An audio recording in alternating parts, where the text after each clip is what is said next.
Hello, everybody. It's Margaret here with 60andme. Thanks for being here today. Hope that you're doing great wherever you are and that you're making this time of your life precious and special.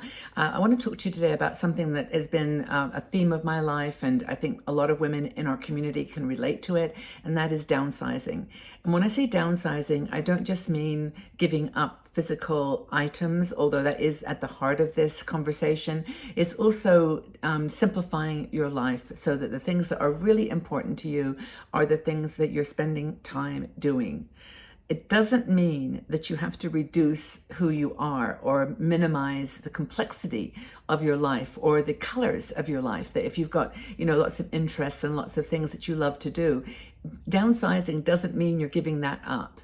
It means that you're choosing the things that are precious and surrounding yourself with everything that encourages that. So Jenny McReynolds wrote this article, and I love this article because I love the title, which is simply 5 Ways to Downsize Without Becoming a Small Person.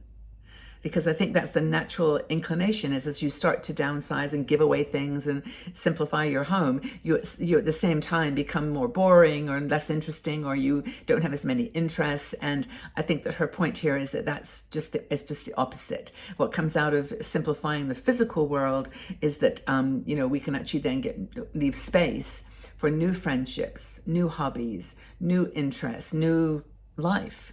That we look at the things we've been accumulating over the years, and many of them have been related to a time in our life that isn't there anymore. So she talks about a book by Gina Greenlee. It's a book called Postcards and Pearls, Life Lessons from Solo Moments on the Road. So she's a solo traveler, and she says, travel light. You will be better equipped to travel far. To travel far is the goal, and not just physically around the world, but to travel far in your emotions, in your understanding, in your spiritual growth. So travel light and travel far. I just think that's a really powerful quote, and maybe the theme of this conversation. First thing that she talks about in terms of ways to downsize without becoming a small thinker or a small person is to stay interested in activities that you find exceptionally curious and important. Sustainability, living a simpler life, taking care of the planet, teaching grandchildren the important things, all those things are things that you can continue to have an interest in. Also, like physical things. Let's take a look at that. If you do like to run, or you have always run in a marathon, and now you're thinking, well, maybe not this time. Still go to the marathon. Still support your friends that are running. Still do those things that you love and sustain your passion and your interest in those things. The second thing, this is a really powerful one, I think, and it's important, way to downsize but not become small, is to actually treasure and nurture and cultivate your good friends. Remember the people that have been by your side all this time. Remember, especially the people that are precious to you from your childhood, if you still are blessed to have them in your high school or your childhood, the people that that know you, understand you, love you. These are the people to cultivate. And I don't mean cultivate like try to make a big deal out of it. It's, in a way, it's a simplification there, but it's stay in touch. Just keep sending little notes to people, thinking about you. This reminded me of you. I have a friend, Maureen, who does this all the time, and I love her to bits. Maureen is like, saw this article about trains and thought of you. Just knowing that I love trains, and just people like that just, know your weaknesses. They know your strengths. They've pushed all the buttons. You've pushed all of theirs, and you know that each other are precious in your life. Don't make your social life smaller. Downsizing doesn't mean to make your social life smaller. It means to make your social life better and more aligned to who you are. So in addition to keeping those friends close that really understand you and love you regardless, is still keep doing stuff. Go out. There's no, downsizing doesn't involve downsizing your life, your interests. Just go, and if there's things that you really love to do, just do them. One thing that, there's a third thing actually in this list of things that you can do to downsize without downsizing your being, is to keep going to cultural and social events. Now, I know that for the last 2 years, we've had museums shut. The pandemic has really resulted in, I mean, I don't know when you're watching this, but it's, maybe a memory for some of you, but it's a time where we learned that things are shut and we can't go to them, so we use online. And this is the magic of the technology that we have now. If there's an opera that you want to listen to, just go online and listen to it. If you want to, and in fact, you can do it now with other people. You can actually join in groups and watch it together. I mean, that's a really powerful thing. Cultural museums, I mean, you can do 360 views of museums. And again, there's curators that talk you through it. And your social life does not have to shrink. It can actually expand. Movies, entertainment, all the things that deepen. And spirituality. Go to meditation classes, yoga classes. If you can't do them in person, do them online. It's just a really powerful set of tools that we have that, even though we may be cleaning out the closets and digitizing our pictures and, throwing away the boxes of I don't know, whatever we throw away the boxes of sports equipment that we never use anymore, that we don't need to then also give up the things that enrich us from within. Keep an ongoing arts and culture to-do list. I actually still mark when things are coming, when things are going to be happening. It's really important that you keep a calendar. Another thing is to learn one thing a year. Be a lifelong learner. I love this idea. Just make a list.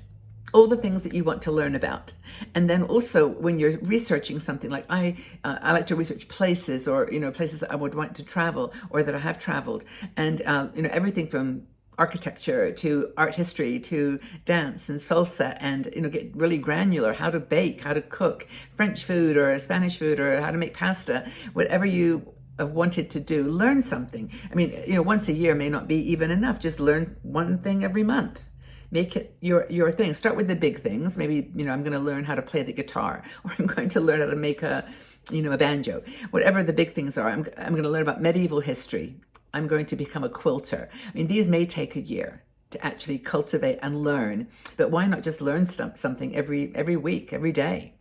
Just a small thing. It doesn't have to be a big deal. I actually found that looking up words, like when you see a word that you don't know the meaning of, just check it out and then use it in a couple of sentences you've added to your brains. You've actually added, not downsized. You've actually added things to your being, to your world.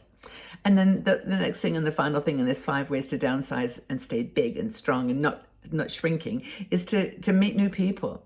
Get to know someone new, whether it's online or in person. Just make it a point to not downsize your friends.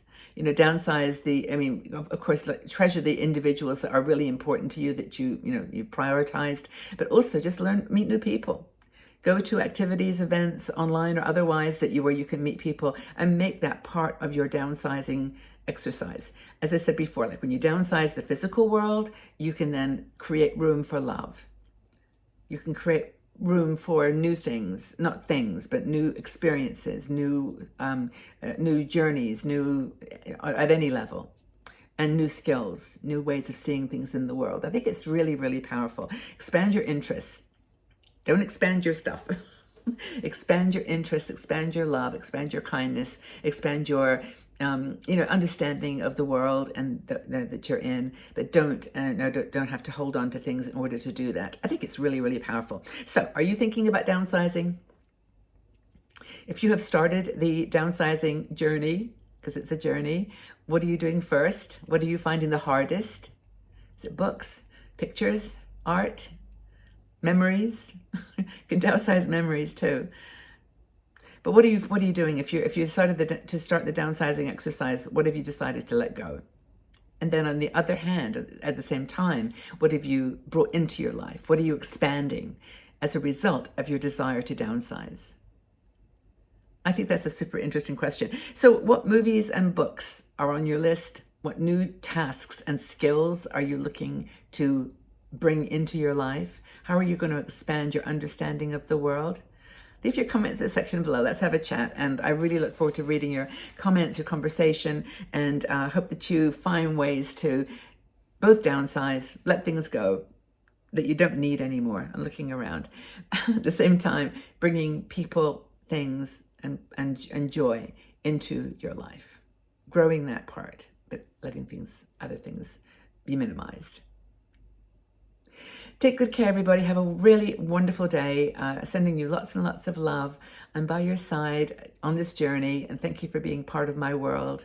And just know that you're loved and respected and appreciated. Take care, everybody. Bye-bye for now.